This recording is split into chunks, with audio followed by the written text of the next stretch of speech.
Heart beat scan ఒక్క second లోనే world class 640 slice CT scan ఇప్పుడు మీ విస్టా ఇమేజింగ్ బంజారా హిల్స్ లో.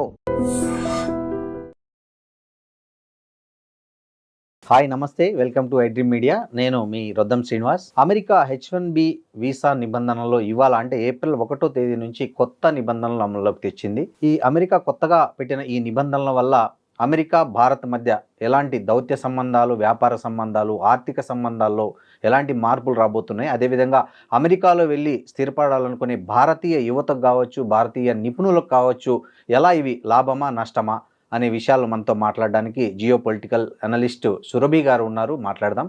నమస్తే సురభి గారు. నమస్తే శ్రీనివాస్ గారు, ఎలా ఉన్నారు? నేను బాగున్నానండి. సురభి గారు, ఈ రోజు నుంచి కొత్త నిబంధనలు వచ్చాయి H1B వీసాల్లో అమెరికా. ఈ నిబంధనలు మీరు ఎలా చూస్తారంటే అమెరికా కొత్త నిబంధనలని మీరు ఎలా చూస్తారు? యాజ్ ఏ జియో పొలిటికల్ అనలిస్ట్గా, అమెరికాలో ఉండి దాన్ని అంతా చూసిన వ్యక్తిగా ఎలా చూడాలి దీన్ని?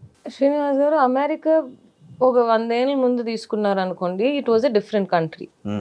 అమెరికా వచ్చేసి ఈ స్థాయికి ఎదిగిందంటే అది ఇమిగ్రెంట్స్ వల్లనే కదా. ఆ టైంలో ఉన్న ప్రెసిడెంట్స్ వచ్చేసి ఇమిగ్రేషన్ని పాజిటివ్గా రీఎన్ఫోర్స్ చేసేవాళ్ళు. ఇప్పుడున్న ప్రెసిడెంట్స్ అంతగా చేయట్లేదు, ఎందుకంటే వాళ్ళ కంట్రీ ఆల్రెడీ ఒక స్థాయికి వచ్చేసింది కాబట్టి వాళ్ళకి ఇమిగ్రెంట్స్ అనే వాళ్ళ వాల్యూ తెలవట్లేదు. అందువల్ల వాళ్ళు ఇంత స్ట్రిక్ట్గా H1B రూల్స్ పెట్టడమే కానీ, లేకపోతే బయట దేశం నుంచి ఇమిగ్రేట్ అయ్యి యుఎస్కి వెళ్ళే వాళ్ళనైనా కానీ వద్దు అనే స్థాయికి ఎదిగారు ఇప్పుడు. కానీ ఒక 100 years ముందు తీసుకుంటే అమెరికా ఎక్కడ ఉండింది కదా, ఇమిగ్రెంట్స్ వల్లనే వాళ్ళు ఇక్కడ దాకా వచ్చారు. కానీ ఇమిగ్రెంట్స్ని ఈరోజు వద్దంటున్నారు. సో దట్ ఈస్ రిపబ్లికన్ సైడ్లో తీసుకుంటే డొనాల్డ్ ట్రంప్ గారు కొంచెం is a little anti immigrant from the very beginning. ఒక పాయింట్ ఆఫ్ టైంలో అయితే ముస్లిమ్స్ని బ్యాన్ చేసేసారు ఆయన ఫస్ట్ టర్మ్లో. అమెరికాలో ఎంటర్ అవ్వడానికే కానీ ముస్లిమ్స్ని బ్యాన్ చేసేసారు.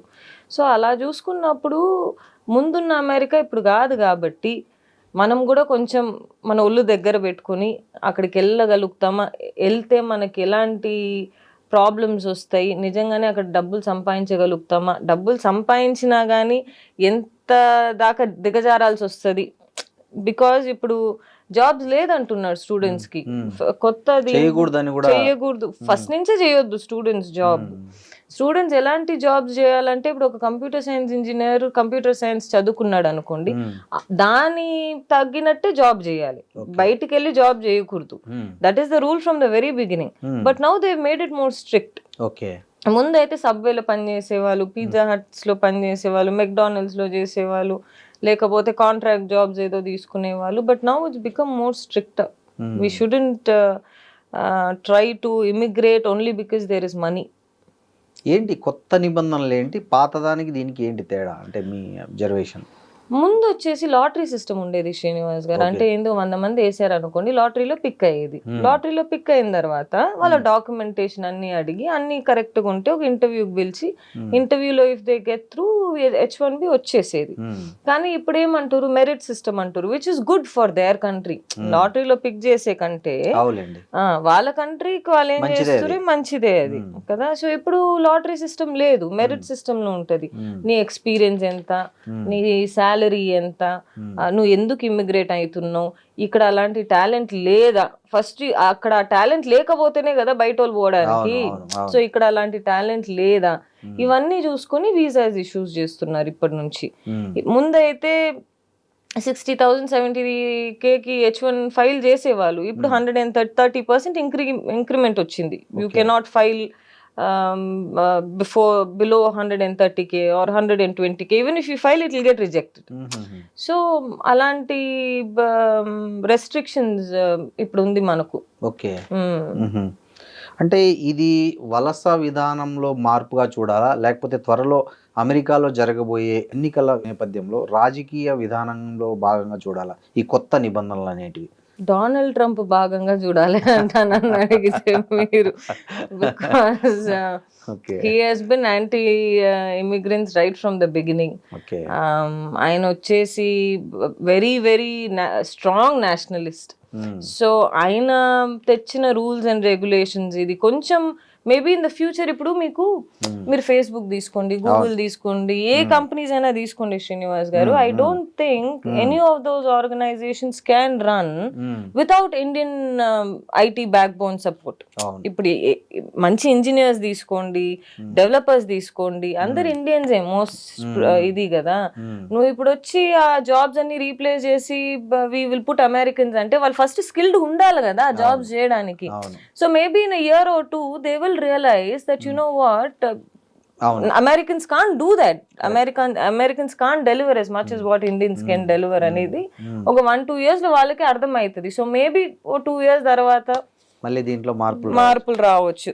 అప్పటి వరకు డొనాల్డ్ ట్రంప్ గారు సెకండ్ టర్మ్ కూడా అయిపోయింది కాబట్టి ఆయన president cannot serve more than 2 terms in America.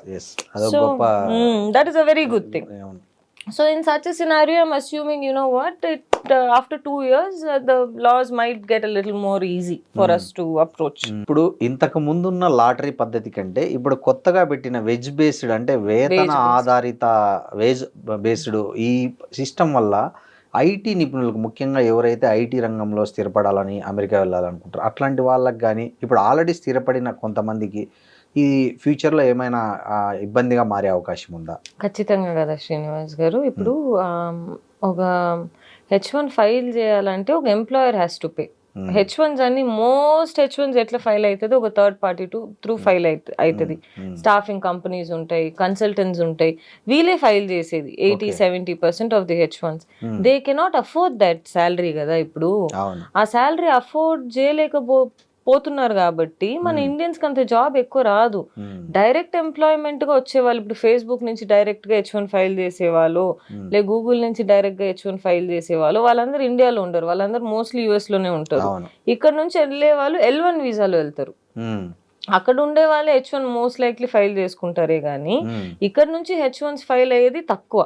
H1s direct companies తో, కన్సల్టెంట్స్ తో ఎక్కువ మంది ఫైల్ చేసుకుంటారు. అది ఇప్పుడు తగ్గిపోయింది, ఎందుకంటే కన్సల్టెంట్స్ కి అంత ఇది ఉండదు కదా, ఫినాన్షియల్ బ్యాంకింగ్ ఉండదు కదా.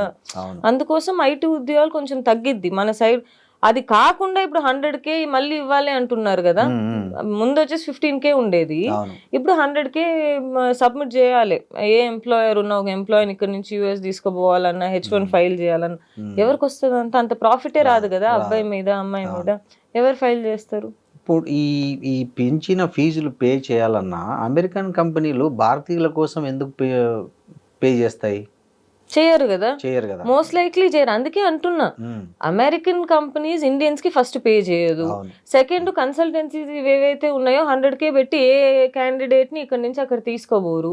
మరి how do you propose that H1B will go forward? It will be a failure for the next 2 years వాళ్ళు లాస్ మార్చేదాకా. లేకపోతే ఇట్లనే ఒక 2 years 3 years ఫ్రీగా చేయించుకుంటారేమో, మినిమం వేజ్ ఇచ్చి దీన్ని పే చేసిన ఫీజులు పట్టుకొని. అట్లా చేసి అంటే మన ప్రజలు, మన స్టూడెంట్స్ అంత ఇదిగా ఉండి, అంత డెస్పరేట్ గా ఉండి వెళ్ళే వాళ్ళు ఉంటే ఇంకా that will become an advantage to them. మీరు కట్టి రండి, వచ్చాక కట్ చేసుకోండి, మళ్ళీ కట్ చేసుకోండి, కట్ అనే విధానం వస్తే చెప్పలేం కదా. కానీ ఒక H1 క్యాండిడేట్ కి 100K రానే రాదు, ఆయనకు వచ్చేది 70-80K. మరి 100K కట్టి ఎట్లా వస్తారు? అంతే కదా. అంటే ఈ కొత్త నిబంధనల వల్ల ఇప్పుడు మన భారతీయ ఐటీ కంపెనీలు ఉన్నాయి, TCS కానీ, విప్రో కానీ, ఇన్ఫోసిస్ కానీ, ఇట్లాంటి వాటి బిజినెస్ మీద ఈ ఏమైనా ఎఫెక్ట్ చూపిస్తాయా? ఖచ్చితంగా ఉంటది. But the good thing is of షోర్ ఎక్కువ అవుతుంది ఇండియాకి. ఇప్పుడు అక్కడ జాబ్స్ తక్కువ అవుతుంది కాబట్టి ఇండియన్స్ కి అక్కడ స్పెండ్ ఎక్కువ అవుతుంది కదా. ఇప్పుడు క్యాండిడేట్ ని హైర్ చేసుకోవాలంటే 130K 140K పెట్టాల్సి వస్తుంది H1 లో. ఆ జాబ్స్ అని ఇప్పుడు ఆఫ్ షోర్ అవుతుంది ఇండియాకి. సో మోస్ట్ లైక్లీ మన ఇండియన్స్ కే అక్కడ పోవాల్సిన అవసరం లేదు, ఇక్కడే జాబ్స్ పెరుగుతుంది. TCS, విప్రో, HCL, ఇన్ఫోసిస్ వీళ్ళందరూ ఇక్కడే పెట్టుకుంటారు కదా, ఇంకా ఆఫ్ షోర్ చేసుకుని అక్కడ పంపించారు కదా. కానీ ట్రంప్ గారు అది కూడా ఈ మధ్య యూనో రెస్ట్రిక్ట్ చేస్తున్నారు, దట్ ఆఫ్ షోర్ మీరు ఎక్కువ చేయకూడదు అని చెప్పేసి. ఆఫ్ షోర్ చేసిన కంపెనీస్ ని పెనాల్టీస్ వేస్తున్నారు, లేకపోతే వాళ్ళ మీద ఏదో ఒక ఇది పెట్టి ఆ లా మీరు ఫాలో చేయట్లేదు, ఈ లా ఏదో ఇబ్బంది పెడుతున్నారు. ఈ మార్పులు ఏదైతే ఉన్నాయో ఇవన్నీ భారతీయులకు, ఎవరైతే America colour dreams dollar dreams చేస్తున్నారో వాళ్ళందరికీ అడ్డంకిగా మారుతాయా, లేదా ఈ అవకాశం, ఇట్లాంటి అవకాశము అర్హత ఉన్న వాళ్ళకే దక్కాలి అనే వడపోతగా దీన్ని చూడాలా, ఫిల్టర్గా, ఐ మీన్ అంటే ఎట్లా చూడాలంటారు? అంటే మనం వచ్చేసి అర్హత అనే ఇది మనం మాట్లాడకూడదు శ్రీనివాస్ గారు, ఎందుకంటే I think every human being has their own merits, every human being has their own strengths. కానీ ఇక్కడ ఫినాన్షియల్ స్ట్రెంగ్త్ అనేది plays a huge role. Okay, అది ఏ ఒక బిజినెస్ చేయి, ఏ ఒక జాబ్ చేయి, ఎక్కడైనా వెళ్ళు, నువ్వు ఏదైనా చేయి, financial strength always plays a very big role కదా ఇన్ ఎనీ ఇండివిజువల్స్ లైఫ్. ఆ అర్హత మేబీ మనం చూసుకోవాలి, మనకు ఆ ఫినాన్షియల్ స్ట్రెంగ్త్ ఉందా అని చెప్పేసి. దానికంటే మించి we are an extremely talented country, we have extremely talented people కాబట్టి. But it's good thing that they've done it a merit system. Lottery కాకుండా మెరిట్ సిస్టమ్ చేసింది ఇట్స్ ఇదే. ఎందుకంటే నీకు నిజంగానే ఆ ఎక్స్పీరియన్స్ ఉంటేనే అక్కడ వెళ్ళగలుగుతావు, లేకపోతే వెళ్ళలేవు. ఇప్పుడు ముందు ఏం చేసేవాళ్ళంటే కన్సల్టెన్సీస్ వచ్చేసి ఫేక్ ఎక్స్పీరియన్స్ పెట్టేవాళ్ళు, ఫేక్ డాక్యుమెంట్స్ క్రియేట్ చేసేవాళ్ళు. ఆ అబ్బాయి ఇప్పుడు ఒక H1 క్లియర్ అవ్వాలంటే నీకు బ్యాంక్ అకౌంట్లో ఇంత ఉండాలని ఉంటుంది, F1 క్లియర్ అవ్వాలంటే ఇంత ఉండాలని ఉంటుంది. అది 1 day ట్రాన్స్ఫర్ చేసుకొని వాళ్ళ అకౌంట్లో చూపించి, మన స్టూడెంట్స్ వెళ్ళి అది ఎంబసీలో చూపించి వీసా అప్రూవల్ తెచ్చుకొని, అవన్నీ ఇప్పుడు అవ్వదు. సో ఈ కన్సల్టెన్సీస్ కి మంచిగా దెబ్బపడినట్టే. రౌట్ ఏదైతే తీసుకున్నారో, షార్ట్ కట్స్ ఏదైతే తీసుకున్నారో, ఇప్పుడు అది అవకాశం ఉండదు కదా. That is a good thing. ఎందుకంటే మన వాళ్ళు కూడా కొంచెం ధైర్యంగా వెళ్ళగలుగుతారు. ముందైతే భయంతో వెళ్ళేవారు మన స్టూడెంట్స్. ఇప్పుడు ధైర్యం వస్తుంది, పోయిన తర్వాత వీసా వస్తుందో, అక్కడ వెళ్ళాక నువ్వు లాటరీలో మనం సెలెక్ట్ అవుతామో లేదో అని ఒక చాలా టెన్షన్ ఉండేది. ఇప్పుడు లేదు. ఇప్పుడు నువ్వు చదువుకో, నువ్వు కష్టపడు, నువ్వు ఎక్స్పీరియన్స్ తెచ్చుకో. ఇప్పుడు ఏ ఫేక్ ఎక్స్పీరియన్స్ పనికిరావు, ఏ ఒక ఫేక్ డాక్యుమెంట్లు పనికిరావు, అన్ని వెరిఫై చేస్తున్నారంట వాళ్ళు. సో ఇంకేం చేయగలుగుతారు స్టూడెంట్స్ అయినా? ఏదన్నా జెన్యున్ గా పెట్టాల్సిందే. మనం జెన్యున్ గా పెడితే ఆ శాలరీ రాదు, ఆ శాలరీ రాకపోతే మనం క్వాలిఫై అవ్వము. So that is where we stand right now. ఇంకోటి అండి, ఇంకో వాదన వినిపిస్తున్నారు. అంటే ఈ వీసా కొత్త నిబంధనల వల్ల భారతీయులకే ఎక్కువ లాభము, ఫైనాన్షియల్ గా ఎక్కువ లాభం అని కొంతమంది వాదిస్తున్నారు. ఇది కరెక్టేనా? ఆఫ్ షోర్ అయితే ఇప్పుడు ఏ పొజిషన్స్ అక్కడ ఫిల్ చేయలేకపోతున్నారో ఆ పొజిషన్స్ ఇండియా ఖచ్చితంగా వస్తాయి కదా. 130K పెట్టుకొని నువ్వు ఒక క్యాండిడేట్ ని అక్కడ పెట్టుకోలేవు నీ పేరోల్లో. నువ్వు ఆ ప్రాజెక్ట్ ఏం చేస్తావు, ఆబ్వియస్ గా నువ్వు అవుట్ సోర్స్ చేస్తారు కదా ఏ ఆర్గనైజేషన్ ఉన్నా. సో ఇండియాకి కొంచెం ఆఫ్ షోరింగ్ బిజినెస్ ఎక్కువ వస్తుంది. ఇప్పుడు GCCs అని పెరుగుతున్నాయి, గేట్స్ అని పెరుగుతున్నాయి. So all these of shoring అవుతుంది కాబట్టి Indian economy will grow. And it's a good thing. కానీ డాలర్ డ్రీమ్స్ ఉండేవాళ్ళు, అమెరికన్ డ్రీమ్స్ ఉండేవాళ్ళు, వాళ్ళు కొంచెం ఇబ్బంది అవుతుందేమో. అమెరికా పోకుండానే ఇండియాలో సంపాదించుకోవాల్సి వస్తుంది దీనివల్ల. ఇట్స్ అ గుడ్ థింగ్ కదా, మన దేశానికి కూడా మంచిది, స్టూడెంట్స్ కి మంచిది. ఇంకోటండి, ఇక్కడ ఒక పొలిటికల్ క్వశ్చన్ ఏంటంటే, అమెరికాలో నిరుద్యోగాన్ని తగ్గించడం కోసం భారతీయులను టార్గెట్ గా చేస్తున్నట్లుంది ఈ నిబంధనలు అనేది కూడా ఉంది. 70% ఆఫ్ ద H1 ఫైలింగ్స్ మనమే కదా శ్రీనివాస్ గారు చేసేది. అది మనల్ని టార్గెట్ చేసినట్టు కాదు, మనం సిస్టమ్ ని అంత వాడేసుకున్నాం లాస్ట్ ఒక 30-40 చెప్పకూడదు కానీ. Being an Indian, you shouldn't say that, but we've misused the system for the last 30 years. మరీ ఫేక్ డాక్యుమెంట్లు పెట్టి, ఫేక్ ఎక్స్పీరియన్సెస్ పెట్టి, లేనిది ఉన్నట్టు చూపించి, OPT క్యాండిడేట్ ని H1 గా పంపించి, ఇవన్నీ చేసిన వల్ల we took a hit. Okay, అంటే ఈ అమెరికా ఏమో ఈ వాళ్ళ స్థానికులకే ఎక్కువ ఉద్యోగాలు ఇవ్వాలనే పాలసీ పెట్టుకుంది. సో దీనికి ప్రతిగా ఇప్పుడు ఇమ్మీడియట్గా ఎఫెక్ట్ మన మీదే పడుతుంది, ఎక్కువ మన దేశం నుంచి వెళ్తారు కాబట్టి. సో దీన్ని దృష్టిలో పెట్టుకొని భారత్ ఏమైనా తన విధానాల్లో ఏమైనా మార్పులు చేసుకోవాలంటారా? ఫస్ట్ వచ్చేసి కన్సల్టెన్సీస్ ఏదైతే ఉన్నాయో శ్రీనివాస్ గారు, వాళ్ళకి ఎట్లున్న బిజినెస్ దెబ్బ తింటది కాబట్టి మనం ఆ షార్ట్ కట్స్ ఏదైతుందో మనం ఇండియాలో వాడేది బయట దేశంలో ఇంకా పనికి రాదు, US లో అయితే అసలుకే పనికి రాదు అనే ఒక మోటివ్ తో, అనే ఒక ఇంటెన్షన్ తో మనం ముందుకెళ్ళాలి. ముందులాగా లేదు మేము షార్ట్ కట్ తో వెళ్తాము, ఫేక్ డాక్యుమెంట్స్ పెట్టుకొని వెళ్తాము, అవన్నీ ఇప్పుడు నిన్ను అక్కడ. సో ఇప్పుడు నువ్వు US ఎంటర్ అవ్వాలనుకోండి, మీకు అక్కడ చెక్ పాయింట్స్ ఉంటాయి, ఇమిగ్రేషన్స్ ఉంటాయి. ఇమిగ్రేషన్ దాటాలంటే నువ్వు మొత్తం డాక్యుమెంట్స్ ఇప్పుడు చూపించాలి. ముందైతే ఏదో అట్టాగిట్ట పంపించేసేవాళ్ళు. ఇప్పుడు ఏమేమి స్టేజ్లు ఉంటాయండి? అంటే ఒక కొత్తగా వెళ్ళాలనే కోసం అవగాహన కోసం చెప్పండి.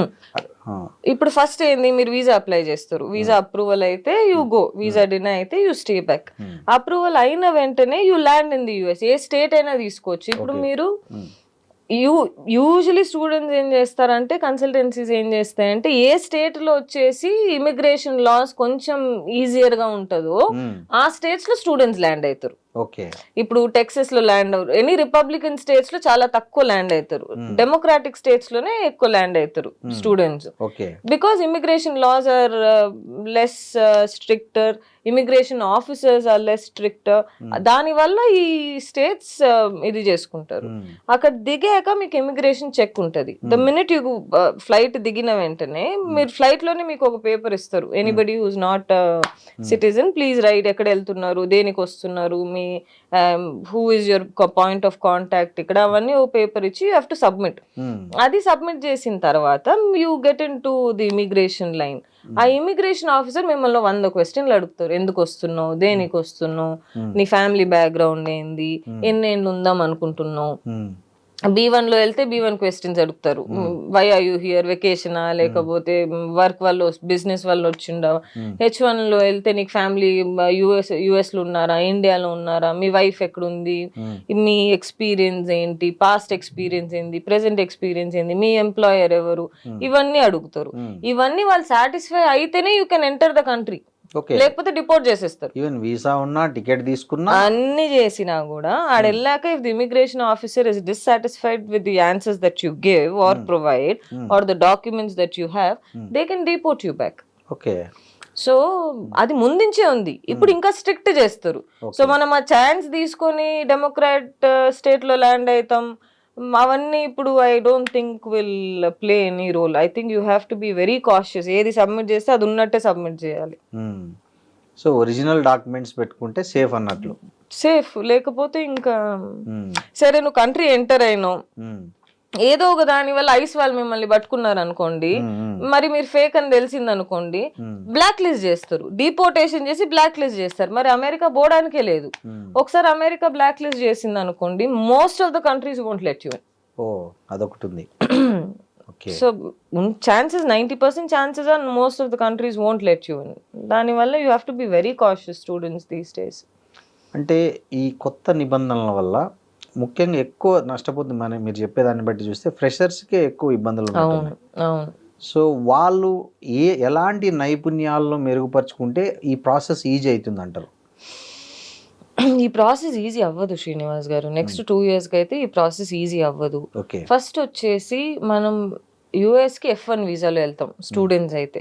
F1 వీసా అంటే ఏంటి, నీకు అక్కడ ఇమిగ్రేషన్ ఆఫీసర్ అడుగుతాడు, నువ్వు F1 తర్వాత ఇక్కడ పని చేయాలి అనుకుంటున్నావా అని చెప్పేసి. అవును అంటే వాడు తిరిగి పంపించేస్తాడు. సో నువ్వు లేదనేసే కంట్రీ ఎంటర్ అవుతున్నావు. ఏ స్టూడెంట్ అయినా నేను ఇక్కడ వచ్చింది చదువుకోవడానికి, చదివి అయినాక నేను ఇంటికి తిరిగి వెళ్ళిపోతా. This is how a student enters the US. So now the students have to go study and come back. They cannot say, you know what, I want to apply for a job here. I will put fake documents in place. I will put fake experience in place. All this won't work. అంటే ఇప్పుడు ఇట్లాంటి situation continue అయితే అమెరికాలో అక్కడున్న professionals కానీ intellectuals కానీ ఇటు నుంచి వెళ్ళాలనుకున్న వాళ్ళు కానీ ఈ కెనడా, జర్మనీ, ఆస్ట్రేలియా వైపు వెళ్ళే అవకాశం ఉందా? అంటే వలస అంటే జాబ్స్ ఉండాలి కదా. అంటే ఓకే, జాబ్స్ లేవు కదా శ్రీనివాస్ గారు. కెనడా తీసుకోండి, ఆస్ట్రేలియా తీసుకుని, జర్మనీ తీసుకుని, జాబ్స్ ఏడు ఉన్నాయి. జర్మనీ అయితే జర్మన్ ఇస్ మస్ట్. నువ్వు జర్మన్ లాంగ్వేజ్ లేకుండా నీకు ఎలాంటి జాబ్స్ రావడం, if you looking at high paying job. Canada అంటారా, Canada their own citizens don't have jobs. Australia's economy is not that strong that it can provide jobs to other citizens. చేయొచ్చు 10% 20% చేయొచ్చు, కానీ US అంతా అయితే they're not their economy is not that big and strong కదా. వాళ్ళ citizens కి jobs లేవు. So మనకి ఎక్కడి నుంచి ఇస్తారు? అంటే బ్రెయిన్ డ్రైన్ నుంచి బ్రెయిన్ గెయిన్ వైపు భారత్ వెళ్ళాలంటే ఏం చేయాలి? We have strong incubation centers here, Srinivas garu. Strong GCCs here. We have amazing startups coming up. Government funding బాగుంది. అన్ని ఇండియాలో బాగుంది ఇప్పుడు. ఇండియాలో చదువుకొని, ఇండియాలో ఉద్యోగం ఎత్తుక్కొని, ఇండియాలో పనిచేసి, ఇండియాలో ఇల్లు కొనుక్కొని, ఇండియాలో కారు కొనుక్కుంటే మంచిది ఇప్పుడు మనకు. That is how you can support your own self and support the country in return also. ముందులా లేదు ఇప్పుడు. ఎవ్రీ కంట్రీ, ఇప్పుడు మన దేశం కూడా తీసుకోండి, immigration has become a huge challenge even in our country. అవునా కాదా చెప్పండి? బంగ్లాదేశీస్ వచ్చి మన జాబ్, రోహింగ్యాలు, అవును. So when we're so strict, what is wrong in America being so strict? Nothing wrong. You're born in this country, you work for this country, you die in this country. Just because you want to make money, మీరు యుఎస్కి వెళ్ళి డబ్బులు సంపాదించాలంటే ఇవన్నీ follow అవ్వండి. అవును. ఇక్కడ నుంచి వెళ్ళి అమెరికాలో చదువుకోవాలనుకునే యూత్ కి చాలా మంది ఇప్పుడు ఇది అడ్మిషన్స్ టైం, వాళ్ళకు ఒక ఎక్స్పర్ట్ గా మీరు ఇచ్చే సలహా ఏంటి? My suggestion would be not to go, Srinivas garu. ఈ టైంలో అయితే డొనాల్డ్ ట్రంప్ ఉండేదాకా మనం ఏ స్టూడెంట్స్ ని ఇక్కడ నుంచి పంపించినా, ఏ ఒక కన్సల్టెన్సీ అలాంటి ఒక ప్రాసెస్ లో if they take a part in it, I don't think you should encourage. 100 consultancies phone చేస్తాయి స్టూడెంట్స్ కి, మేము మిమ్మల్ని పంపించేస్తాము, అది పెడతాము, ఇది పెడతాము అని చెప్పి. స్టూడెంట్స్ అది నమ్మకూడదు, వాళ్ళ లైఫ్ స్పాయిల్ అయిపోయింది. బికాజ్ ఇప్పుడు ఉన్న దాంట్లో ఏ కన్సల్టెన్సీస్ కెనాట్ అఫోర్డ్, అన్ని ఫేకే పెడతారు. ముందులా లేదు ఇప్పుడు. పట్టుకుంటున్నారు, ఇమిగ్రేషన్ లో పట్టుకుంటున్నారు, ఐస్ వాళ్ళు పట్టుకుంటున్నారు, ప్రతి ఒక్క డాక్యుమెంట్ చెక్ చేస్తున్నారు. If you see an Indian there, if you see somebody who's not an American in a grocery store, వాళ్ళని అడుగుతున్నారు, మీ పాస్పోర్ట్ ఏంటి, మీ వీసా ఏంటి, ఎక్కడి నుంచి వచ్చారు, ఎప్పుడు వచ్చారు, మీ పాస్పోర్ట్ వ్యాలిడిటీ ఏంటి.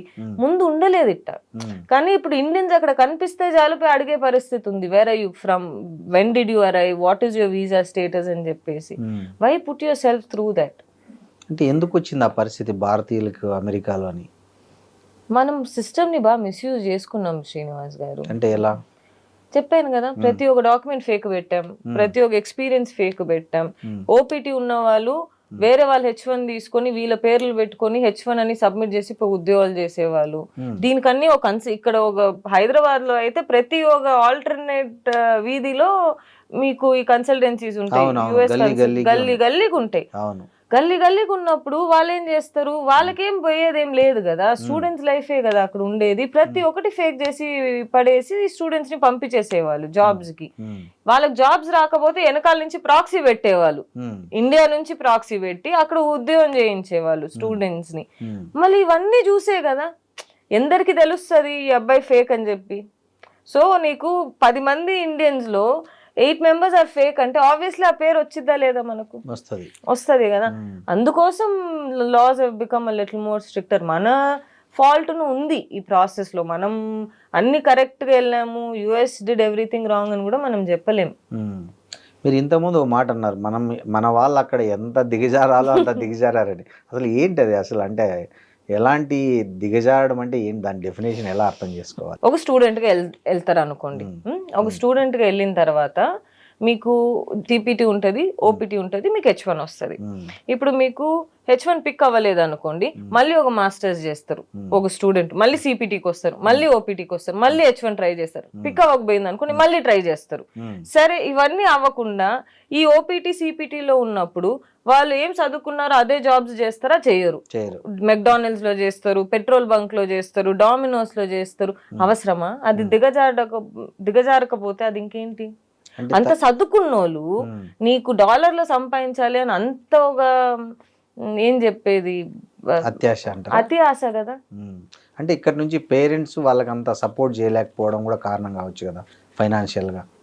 ఫస్ట్ వచ్చేసి స్టిగ్మా ఉందండి ఇండియాలో. ఏమని, యుఎస్ లో వెళ్ళి మా అబ్బాయి చదువుకున్నాడు, మా అమ్మాయి చదువుకుందంటే గొప్ప స్టేటస్ అది. అందువల్ల ఏం చేస్తారు, ప్రతి ఒక్క పేరెంట్ పుష్ చేస్తారు. ఏం చేస్తారో ఇంజనీరింగ్ తర్వాత యుఎస్కి వెళ్ళి ఎంఎస్ చేయడానికి, ఏం చేస్తారో అది డిగ్రీ తర్వాత యుఎస్కి పోయి ఎంబీఏ చేయడానికి అని చెప్పేసి.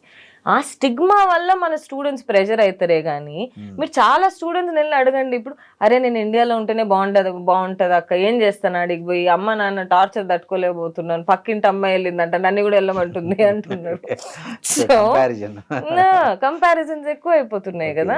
మీకు మంచి సంబంధాలు రావాలంటే అబ్బాయి యుఎస్ లో ఉండాలి అంటారు. So these are all become social stigmas. Unless we change we cannot blame the US entirely. ఇప్పుడు పరిస్థితి కొద్దిగా మారుతున్నట్టుంది. అమెరికాలో ఉంటే పిల్లనిచ్చడానికి తల్లిదండ్రులు ముందుకు రావట్లేదు. మేబీ ఈ ఏడాది మారొచ్చేమో ముందు ఇప్పుడు మేబీ. ఒకప్పుడు ఎంత ఫ్యాన్సీ ఉండేదంటే మీరు చూసింటారు, పేపర్లో యాడ్స్ వచ్చేవాళ్ళు, అవును. స్వదేశీ ఆగమనం, అవును. విదేశీ ప్రయాణము ఇట్లా అని చెప్పి బ్యానర్లు కట్టేవాళ్ళు. బ్యానర్లు పెట్టేవాళ్ళు, సినిమాలు ఎన్నో వచ్చాయి చూడండి దాని మీద. అవును. సో సో అలాంటి పరిస్థితి ఉండేది ఒకప్పుడు. ఒకప్పుడు కాదు శ్రీనివాస్ గారు, ఇప్పుడు కూడా అంతే గాని తగ్గుతుంది అంతే. తగ్గుతోంది. ఇంకొక 2 years లో మొత్తానికే పోతుందేమో. అమెరికాలో అబ్బాయి ఉంటే బియ్యం మేము పిల్లని అంటారు కావచ్చు. థ్యాంక్ యూ అండి. థ్యాంక్ యూ శ్రీనివాస్ గారు, thank you so much. And for more videos, Please subscribe to iDream. Please subscribe to iDream. Please subscribe iDream. And please subscribe to iDream. For more videos, subscribe to iDream. please like, share, and subscribe to the channel. Congratulations, iDream. Subscribe to iDream. Subscribe to iDream. So, subscribe to iDream Media. iDream team అందరికి huge congratulations. Please subscribe iDream Media. Please subscribe to iDream. Subscribe iDream. Please subscribe to iDream. iDream అంటే నా కళల channel subscribe చేసుకున్న నోరు తిరుగుతలేదు, మీరైతే గంట గుర్తు కొట్టండి. For more such videos, please subscribe to iDream. Subscribe to iDream. Please subscribe to iDream. Please subscribe iDream Media. Please do subscribe to iDream. Please subscribe to iDream Media. For best entertainment and information, please subscribe iDream. And don't forget to subscribe to iDream.